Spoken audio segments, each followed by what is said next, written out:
Mauritius में जो रामायण और रामचरितमानस का प्रभाव और प्रचार है वो किस तरह का है? क्योंकि इस समय का जो माहौल है उसमें राम के नाम का पॉलिटिकल इस्तेमाल ज़्यादा हो रहा है। और ऐसी चुनौतियों में बहुत बार बच्चे अधीर होकर के, धैर्य खोकर के आत्महत्या तक कर रहे हैं। भारत आती हैं, भारत में क्या कुछ लोगों को करना चाहिए इस दिशा में? सचिव वैद गुरु दीन जो प्रिय बोले है आस, राज धर्म तन दीन कर, प्रिय हो है विघ्नारा।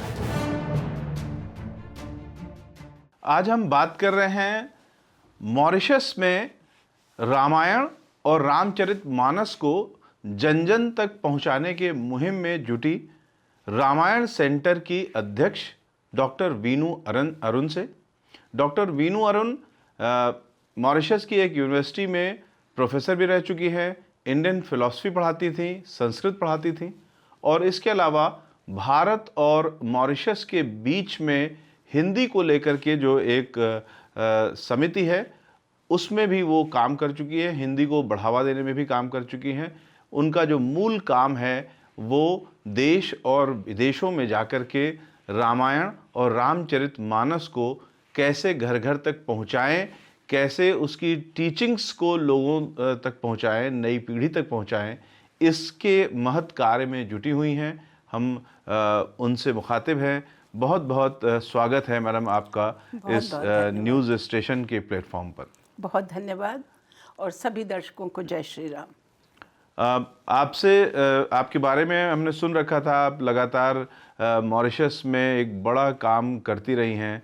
आप रामायण सेंटर की अध्यक्ष हैं। रामायण सेंटर एक सरकारी संस्था है?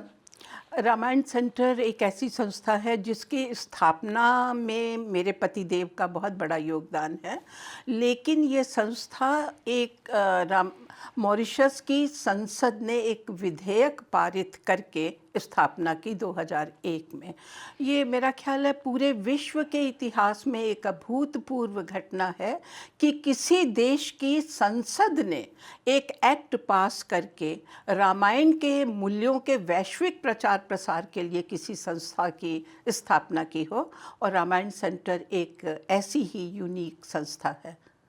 मेरा ख्याल है भारत में भी इस तरह की कोई संस्था नहीं है जो पार्लियामेंट ने बनाई हो। भारत में आजकल जो माहौल है उसमें जैसे ही राम की बात की जाती है, रामायण की बात की जाती है, रामचरितमानस की बात की जाती है तो तुरंत आम लोग उसको थोड़ा पॉलिटिकल मान लेते हैं, क्योंकि इस समय का जो माहौल है उसमें राम के नाम का पॉलिटिकल इस्तेमाल ज़्यादा हो रहा है। तो आप कैसे देखती हैं भारत में जो इस तरीके का माहौल हुआ है, या आपको लगता है कि ये सही है कि राम की बात हो तो लोग उसको पॉलिटिक्स से जोड़ें? पहली बात मैं ये बोलना चाहूँगी कि मॉरिशस एक सबसे बड़ा उदाहरण है।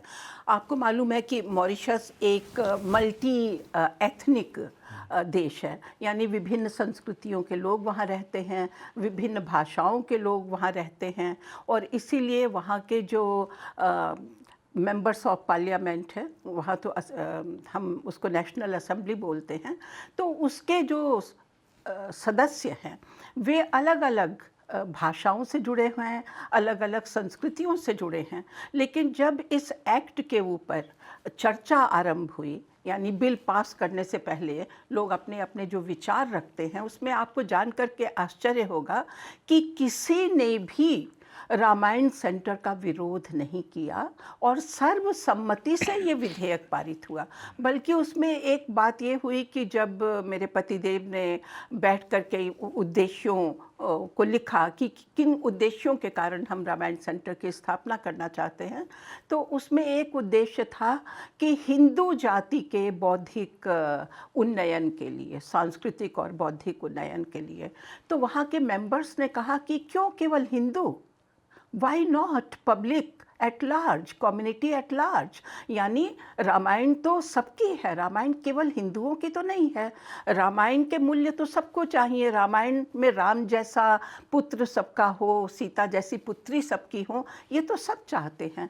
तो इसलिए आप ये निकालिए, आप उसको संकुचित मत कीजिए, इसे आप ऐसा बनाइए कि लगे कि ये जन जन के कल्याण के लिए है। तो मॉरिशस में इस तरह का दृष्टिकोण रामायण को लेकर के है। और मैं एक बात बताना चाहूँगी कि हम जब तरह तरह की प्रतियोगिताएं करते हैं अपने बच्चों को जोड़ने के लिए, युवा पीढ़ी को जोड़ने के लिए, विद्यालयों के बच्चों के लिए, तो उसमें केवल हिंदू बच्चे भाग नहीं लेते हैं, उसमें हर कम्युनिटी के बच्चे भाग लेते हैं। और एक बार 2-3 बार ऐसा हुआ कि हमें आश्चर्य हुआ, हम उसमें नाम नहीं देते हैं, मतलब नाम को छुपा दिया जाता है। जो लोग बैठ कर के, जो हमारे जूरी मेंबर होते हैं, उनकी पहुंच नहीं है इस बात में को देखने में कि ये किसकी प्रस्तुति है। और कई बार ऐसा हुआ है कि नॉन हिंदू बच्चे फर्स्ट और सेकंड आए हैं इन रामायण की प्रतियोगिताओं में। तो ये एक उदाहरण है, मैं समझती हूँ, मॉरिशस भारत के लिए भी और अन्य देशों के लिए भी, जहाँ कोई इसे पॉलिटिकल समझता है। आप फिलहाल तो अपना काम ही बताइए कि जो रामायण सेंटर में आपने अब तक काम किया है, वो क्या काम किया है? हम लोग का जैसे उद्देश्य ही है, यही है कि रामायण के मूल्यों का प्रचार प्रसार करना। तो उसके लिए हम कक्षाएं चलाते हैं, और कक्षा हर वर्ग के लोगों के लिए है, बच्चों से लेकर के बड़ों के लिए है। और हमारा 2 बातों पे मुख्य फोकस होता है। एक तो ये कि आपको मालूम है कि मॉरिशस में अंग्रेज़ी और फ्रेंच का ज़्यादा बोलबाला है। हिंदी बोलते हैं लोग, हिंदी पढ़ते हैं, लेकिन अंग्रेज़ी और फ्रेंच का अधिक प्रयोग होता है।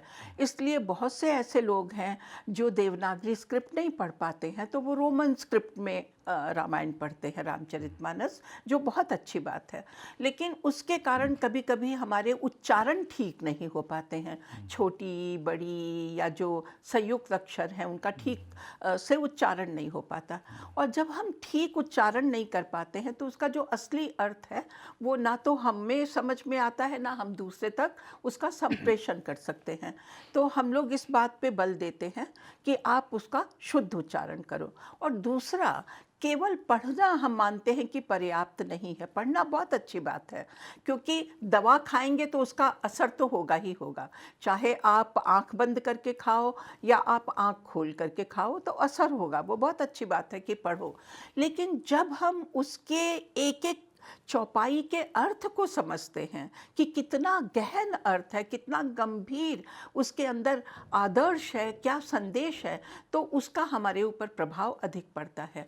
तो इसलिए हम 2 दृष्टियों से काम करते हैं कि एक तो इसका उच्चारण ठीक हो, और दूसरा हम उसके अर्थ को ठीक से समझें, और उसके अर्थ को समझ करके उसकी जो शिक्षा है हम प्रयत्न करें कि उसे अपने जीवन में हम ला सकें।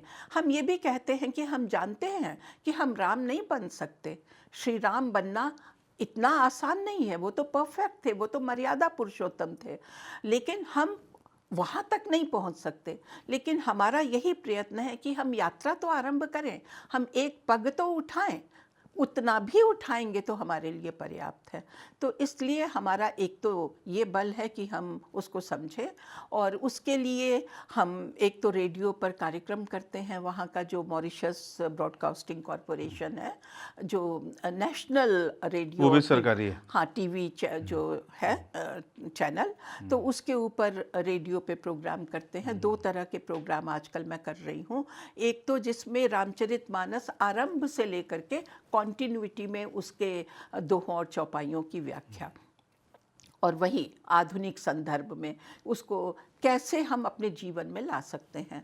और एक कार्यक्रम मैं करती हूँ जिसमें रामचरितमानस के जो ऐसे दोहे हैं, ऐसी चौपाइयाँ हैं, जिस एक दोहे में ही जैसे गागर में सागर भरा हुआ है। जैसे तो जैसे मान लीजिए हमने कहा, सचिव वैद गुरु तीन जो, प्रिय बोलहि भय आस, राज धर्म तन तीन कर, प्रिय हो हैं बिगनाथ।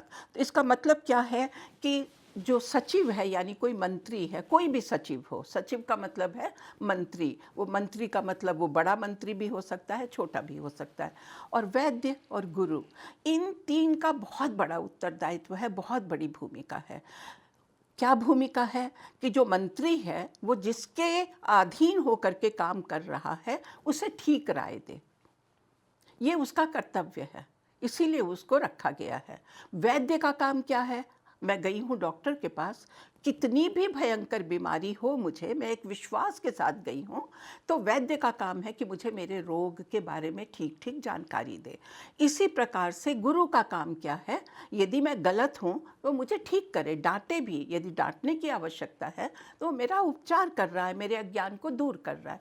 लेकिन ये तीनों यदि इस भय से कि मैं किसी राजा की बेटी हूँ या मेरा कोई बहुत ऊंची ऐसी पोजीशन है कि यदि वो मुझे कुछ कहेगा और मैं उसको दंड दे दूंगी, इस भय से यदि वो मुझसे या तो झूठ बोले या मेरी चापलूसी करे कि नहीं जी आप तो बहुत अच्छी हैं, आप जो कह रही हैं आप जैसा तो कोई नहीं है, जबकि मेरे अंदर सारे दोष भरे हुए हैं, तो तुलसीदास जी कहते हैं कि अच्छी बात नहीं है। या तो भय के कारण या खुशामद, मतलब कि मुझे कुछ मिल जाएगा, मेरा कोई लाभ हो जाएगा, इस लोभ से या इस भय से इन तीनों को कभी झूठ नहीं बोलना चाहिए। तो ये कितनी तुलसीदास जी बड़ी ये भी बात है। कहते हैं भय बिन होत न प्रीत। हाँ, ये भी कहते हैं भय बिना होत न प्रीत, क्योंकि बिल्कुल सच है, हम जीवन में भी देखते हैं कि भय तो दिखाना पड़ता है। हमारे यहाँ तो आप जानते हैं पूरी राजनीति ही नहीं, जीवन के बहुत सारे क्षेत्रों में साम दान दंड भेद, इन चार नीतियों को तो लागू करना पड़ता है। लेकिन जब राम जी कहते हैं भय बिनु होय न प्रीत, उस कॉन्टेक्स्ट को समझना बहुत आवश्यक है। राम जी कब कहते हैं भय बिनु होय न समुद्र के आगे। प्रीत? समुद्र के आगे कब कहते हैं? 3 दिन तक विनय करने के बाद। विनय की भी एक लिमिट है। आप इतने भी विनम्र मत हो जाइए कि लोग आपको रौंदना शुरू कर दें और आपको कापुरुष समझ ले, आपकी विनम्रता को लोग कायरता समझने लगे। ये भी इस हद तक भी विनम्र मत होइए। तो राम जी ने पहले विनम्रता दिखाई, लक्ष्मण जी को अच्छा नहीं लगा। लक्ष्मण जी के लिए कहा कि मंत्र न ये लक्ष्मण वन भावा। लक्ष्मण जी को बहुत बुरा लगा कि क्या राम जी जा करके चटाई बिछा करके आसन लगा करके प्रार्थना कर रहे हैं। लेकिन राम जी ने कहा नहीं, ये मुझे पहले ये करना है कि यदि शांतिपूर्वक कोई कार्य हो जाए तो हम क्यों किसी को दंड दें।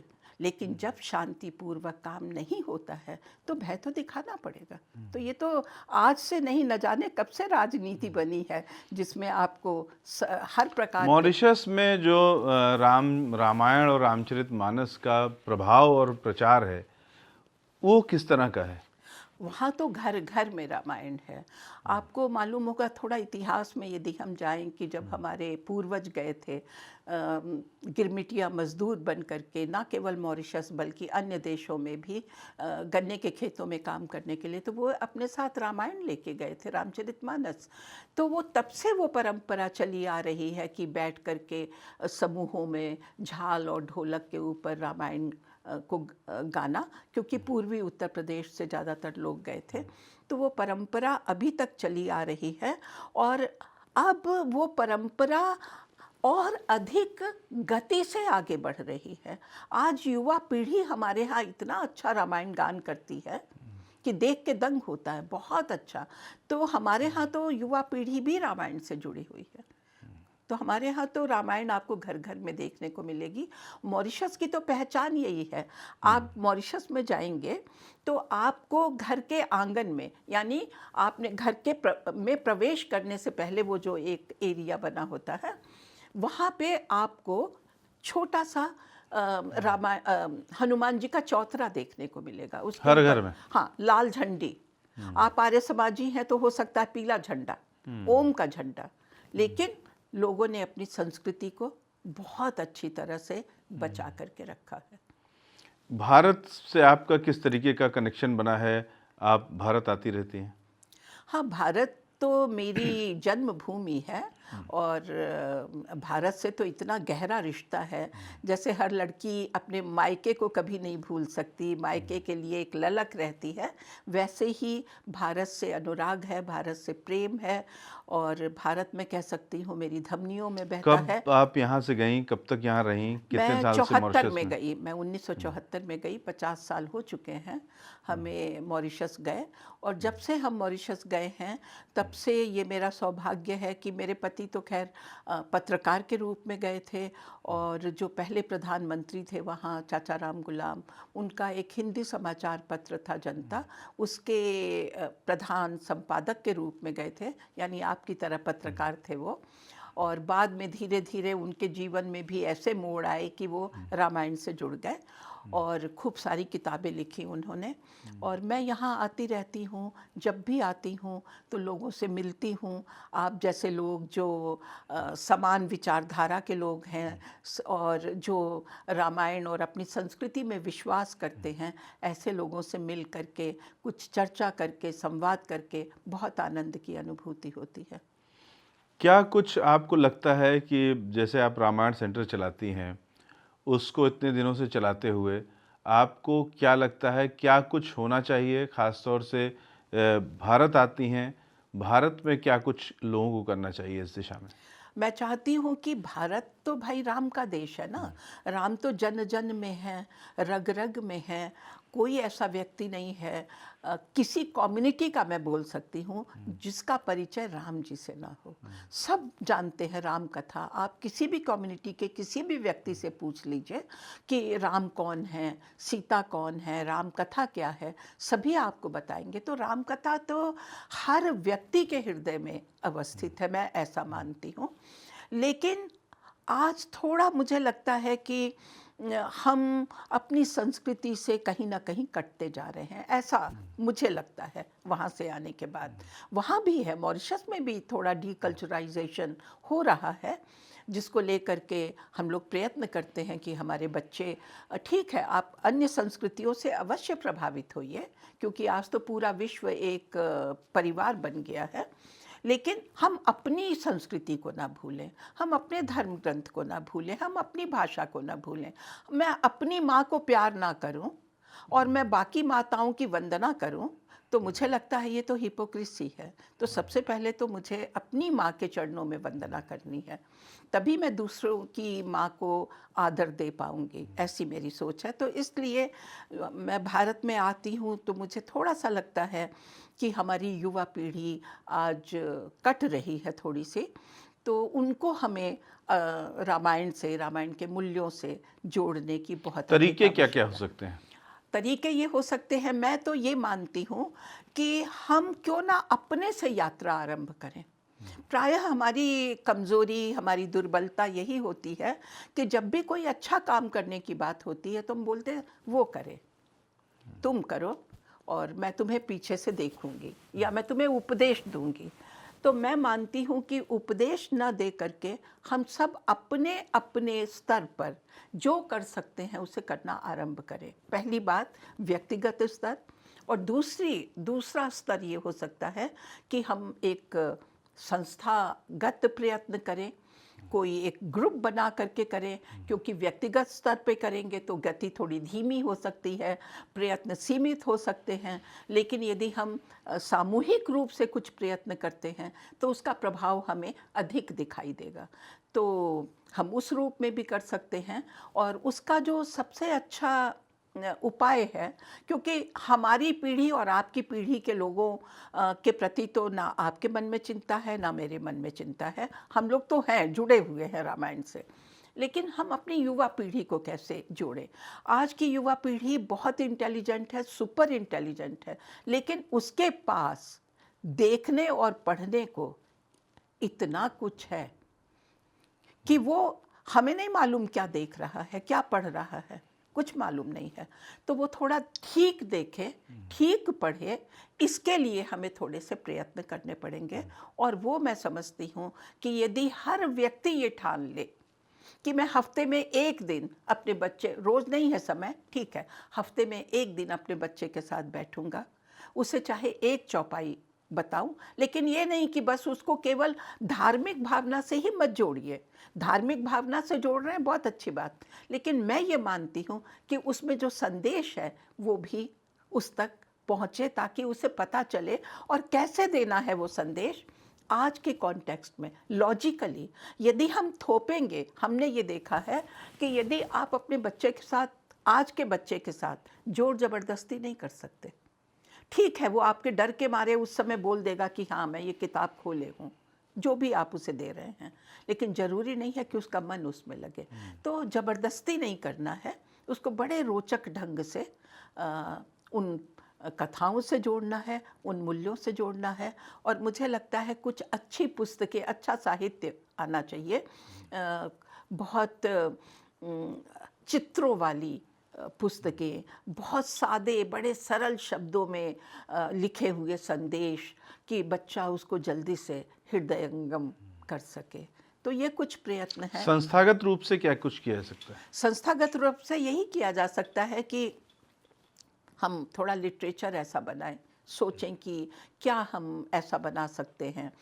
बच्चों के पास जाए, चौपाइयाँ तो हैं, सब कुछ है, लेकिन पहले यदि हम उसका जो संदेश है वो पहुंचाने की कोशिश करें, तो उसके लिए रंगीन चित्रों का प्रयोग कर सकते हैं। जो पूरे रामचरितमानस को हम चित्रों के माध्यम से दिखा सकते हैं। बच्चे की रुचि हो, पूछेगा ये क्या है, तब आपने उसको समझाया कि ये इस चित्र में ये कहा जा रहा है। एक तरीका ये हो सकता है।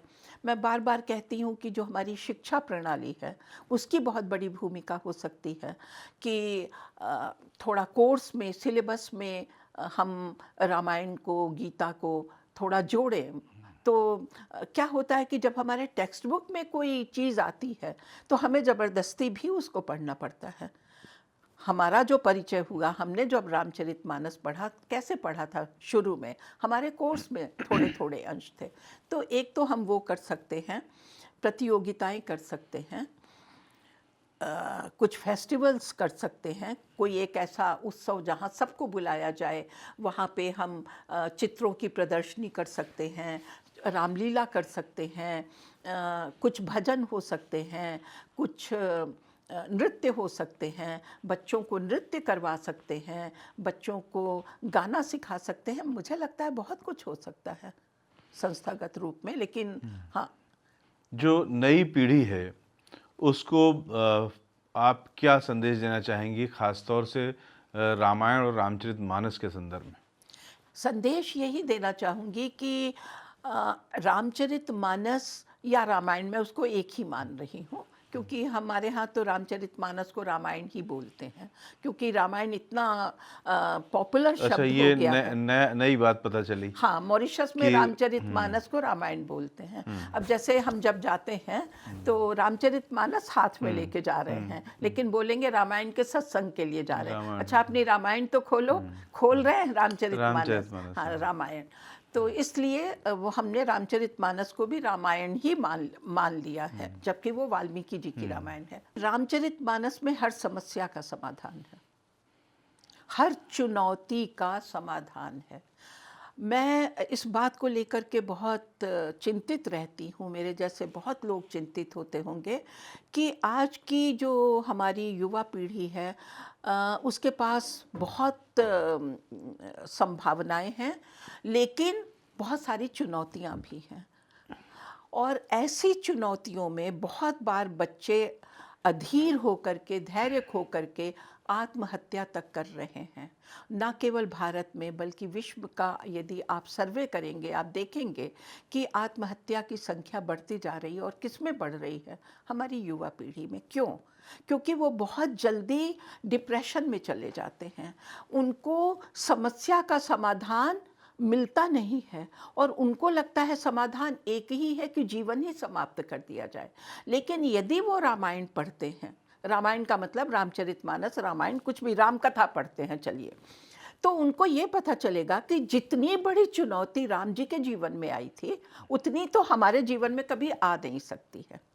कि गद्दी मिली हुई है और एक सेकंड में गद्दी गई वो अलग बात है। 14 साल आपको अकेले वन जाना है तपस्वी के रूप में, कंदमूल खाना है और वहाँ यदि शेर है वो आपको खा जाए, जो हो मालूम नहीं है। तो एक तरह से आपको एकदम संकट में फेंका जा रहा है।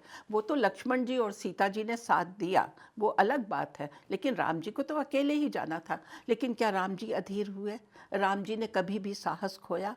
तो यदि इन मूल्यों को हमारी पीढ़ी अच्छी तरह से समझे कि चुनौती आएगी, जीवन का मतलब है संघर्ष, जीवन का मतलब है चुनौती, कितना भी पैसा हमारे पास हो, कितनी भी डिग्री हमारे पास हो, लेकिन चुनौती तो आएगी और पग पग पर आएगी। हमें भागना नहीं है, भागना कोई समाधान नहीं है, हमें उसका डट करके सामना करना है। आप देखिए सुंदरकांड पढ़िए ना, सुंदरकांड में क्या होता है? हनुमान जी जब अपनी यात्रा आरंभ करते हैं, अपना अभियान लंका जाने का आरंभ करते हैं, तो कितनी चुनौतियां उनके सामने आती हैं। एक जिसको लोग बोलते हैं वो चुनौती नहीं है, मैं उसको सबसे बड़ी चुनौती मानती हूँ, मैनाक पर्वत। आता तो है कि मैं तुम्हारे लिए आतिथ्य लेकर के आया हूँ, मतलब सत्कार करना चाहता हूँ हनुमान, तो इसलिए थोड़ा विश्राम कर लो, थोड़ा कुछ खा पी लो, बड़ी लंबी यात्रा है, क्या पता क्या हो। एक तरह से प्रलोभन है, इंद्रियों का प्रलोभन। हम लोग यही तो करते हैं, हम कहीं जा रहे हैं, समोसा देखा, पेट भरा हुआ है, लेकिन हम सोचेंगे हम समोसा खा लें, लेकिन बढ़िया होना चाहिए। हाँ बढ़िया होना चाहिए, एक रसगुल्ला है खा ले, पेट भरा हुआ है, कोई बात नहीं। तो इंद्रियों के लोभ में हम पड़ गए और हमारा फोकस हट गया। हम जिस कार्य के लिए जा रहे थे हम उससे हट गए। तो हनुमान जी ने कहा नहीं, हनुमान तेहि परसा कर पुनि कीन्ह प्रणाम, राम काज कीन्हे बिनु मोहि कहाँ विश्राम। कितने सम्मान पूर्वक कहते हैं कि हे मैनाक, आपने मेरे लिए ये सब भोज्य सामग्री ला करके प्रस्तुत की, बहुत बहुत धन्यवाद, मैं हाथ से छू देता हूँ, ये मेरे लिए प्रसाद बन गया, लेकिन ग्रहण बाद में करूँगा, अभी मैं राम काज के लिए जा रहा हूँ, जब तक वो नहीं हो जाएगा विश्राम नहीं होगा। तो प्रलोभन आता है हमारे जीवन में, बार बार आता है। उन प्रलोभनों से कैसे हटना है, ये हमें हनुमान जी सिखाते हैं। सुरसा आती है, सुरसा बोलती है मैं खाऊंगी, हनुमान जी बोलते हैं राम का काम करके आ जाऊं तब खा लेना। सुरसा बोलती है नहीं मुझे तो अभी खाना है, तो हनुमान जी बोलते हैं अच्छा। हनुमान जी तो नहीं घबराए, हनुमान जी को तो चाहिए था सुरसा को देख के वहीं समुद्र में गिर जाते, लेकिन उन्होंने क्या किया, सामना किया। क्योंकि जब भी हम चुनौती का सामना करते हैं तो चुनौती भी कम होने लगती है। तो सुरसा का क्या हुआ, मुंह बढ़ाती गई, हनुमान जी बढ़ाते गए और फिर हनुमान जी ने मुख में प्रवेश किया, निकल गए। मैं ये उदाहरण इसलिए दे रही हूँ कि जीवन में और जितना हमारा लक्ष्य बड़ा होगा, जितना महान लक्ष्य होगा, चुनौती उतनी ही बड़ी होगी, संघर्ष उतना ही बड़ा होगा।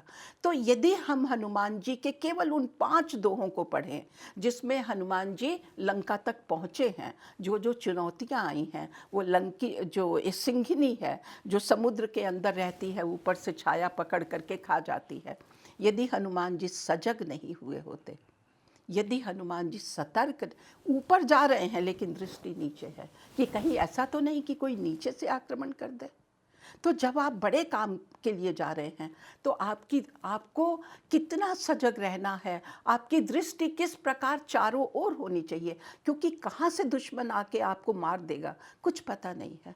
तो हनुमान जी का ये जो 4-5 दोहों में रामचरितमानस में वर्णन है कि वो कैसे लंका तक पहुँचते हैं, मैं बोलती हूँ उतना ही यदि हम उसके इस वाले संदेश को ग्रहण कर ले हमारी युवा पीढ़ी, तो मैं बोलती हूँ वो कभी घबराएगी नहीं, कभी विचलित नहीं होगी और बहुत ही धैर्यपूर्वक वो चुनौतियों का सामना कर पाएगी। तो ऐसे संदेशों से तो पूरा हमारा ग्रंथ भरा हुआ है। अब जो आप काम कर रही हैं, आगे क्या योजनाएं हैं या क्या आकांक्षा है आपकी कि क्या कुछ और हो जाए? आकांक्षाएं तो बहुत हैं, वो कैसे पूरी होंगी वो मैं नहीं जानती हूँ। मैं आपको बताऊँ, मेरी एक बहुत बड़ी आकांक्षा मेरे पति देव की भी थी, मेरी भी थी, उसे मैं नहीं पूरा कर पा रही हूँ, कि जो अंग्रेज़ी में अनुवाद है रामचरितमानस का, मैं उसके अंग्रेज़ी अनुवाद की बात इसलिए कह रही हूँ कि भारत में उसके अंग्रेज़ी अनुवाद की कितनी आवश्यकता है मैं नहीं जानती, क्योंकि यहाँ हिंदी तो सबको आती है। लेकिन मैं मॉरिशस के कॉन्टेक्स्ट में बात कर रही हूँ कि मॉरिशस में जो लोग हिंदी में नहीं पढ़ पाते हैं वो रोमनाइज्ड रामायण पढ़ते हैं, यानी ट्रांसलिटरेशन, और उसका अनुवाद अंग्रेज़ी में। तो जिन महान लोगों ने वो अनुवाद किए हैं, बहुत अच्छे किए हैं, लेकिन कहीं कहीं पे वो बहुत लिटरल अनुवाद हैं, कहीं कहीं पे इतने क्लिष्ट शब्दों का, इतने मतलब कठिन शब्दों का प्रयोग किया गया है कि वो ट्रांसलेशन कभी हम ही पढ़ते हैं तो समझ में नहीं आता। तो हमारी बहुत इच्छा थी कि उसका किसी तरह से ऐसा अनुवाद किया जाए जो बहुत ही भाव संप्रेषण की उसमें शक्ति हो कि जो अभी तक पूरी दुनिया में रामचरितमानस का कोई अच्छा अंग्रेजी अनुवाद नहीं है? मैं ये नहीं कह सकती कि मैंने सारे अनुवाद पढ़े हैं, लेकिन जो पढ़े हैं उसमें मुझे नहीं लगता कि एकदम परफेक्ट नहीं है, क्योंकि प्रायः वो हुआ है जिसे बोलते हैं लिटरल ट्रांसलेशन। तो कभी कभी लिटरल ट्रांसलेशन से बात समझ में नहीं आती है, कभी कभी आपको उसको थोड़ा सा एक्सप्लेन करना पड़ता है, और ख़ास करके उन लोगों के लिए, अब मान लीजिए हमारा बच्चा पढ़ रहा है, एकदम लिटरल ट्रांसलेशन है, वो नहीं समझ पाएगा, उसको थोड़ा सा आप समझा दीजिए 2 लाइन में तो ज़्यादा आसान हो जाएगा। तो ये काम एक हमारी बहुत इच्छा है ये हो। दूसरा एक बहुत बड़ा काम है, उसमें यदि आप मेरा साथ दें या कोई भी आप जैसे लोग यदि हमारा साथ दें, बताएं कैसे हो सकता है। हम चाहते हैं बच्चों के लिए एक संक्षिप्त रामायण यदि बनाई जाए, मतलब बहुत चित्रों के साथ, और उसके मुख्य मुख्य भावों को पूरा जरूरी नहीं कि पूरे रामचरितमानस को हम एकाएक बच्चों को परोस दें, उसका भी समय, रामचरितमानस के बाल अंश मतलब बच्चों के लिए ऐसे अंश जो उनके जीवन के लिए बहुत महत्वपूर्ण हैं, बहुत उपयोगी हैं। यदि उनको हम एक बना सकें बच्चों के लिए, तो ये एक, मुझे लगता है, आपने कहा ना संस्थागत रूप में हम क्या कर सकते हैं, मुझे लगता है कि ये एक प्रयत्न बहुत सार्थक हो बिल्कुल सकता है। बालोपयोगी जो अंश हैं हाँ, वो निकाले जा सकते हैं और चित्र के साथ हाँ, उनकी बनाया व्याख्या जा करते सकता है, हुए, व्याख्या अनुवाद करते नहीं, हुए, व्याख्या करते हुए। व्याख्या। तो ये एक मुझे लगता है कि उसे हम हिंदी और अंग्रेज़ी दोनों भाषाओं में बनाएं, क्योंकि अंग्रेज़ी की मांग मतलब विदेशों में तो है ही है, तो भारत के में भी काम आए और अन्य देशों में भी वो साहित्य पहुँचे, इसकी बहुत अधिक आवश्यकता है। यदि तो ये 2 काम जी, आप करवा दें किसी तरीके से, बिल्कुल कोशिश पूरी होगी। जी। तो बेहद महत्वपूर्ण बातचीत हुई रामचरितमानस को लेकर के। वीनू जी आई हैं, डॉक्टर वीनू आई हुई हैं, वीनू अरेन, और इनका जो बेहद महत्वपूर्ण काम है रामचरितमानस को लेकर के मॉरिशस में, उस काम को लेकर के वो अलग अलग देशों में भी जाती रहती हैं, ख़ासतौर से भारत अक्सर आती रहती हैं और ऐसे लोगों से मिलती हैं जो रामचरितमानस पर काम कर रहे हों या रामचरितमानस पर चर्चा करते हों। अलग अलग वो बैठकें करती हैं, लोगों के गैदरिंग्स करती हैं और उसमें रामचरितमानस से संबंधित अपने विचार रखती हैं। तो आज की भी जो हमारी चर्चा उनसे हुई उसमें कई सारी नई बातें निकल करके सामने आईं, और जो कुछ भी उनके सुझाव हैं हम कोशिश करेंगे कि अपने स्तर पर भी हम जो इस दिशा में काम कर सकते हैं वो ज़रूर करें। आपको इस तरीके के लोगों से, ऐसी शख्सियतों से जो मेन स्ट्रीम मीडिया में, टेलीविज़न में आपको नहीं देखने को मिलती हैं, वहाँ पर समय की बाध्यता होती है, हम आपको ऐसे लोगों से मिलवाते रहेंगे जो ज़मीन से जुड़ कर के और लोगों के बीच में अपना पूरा जीवन अर्पित कर रहे हैं।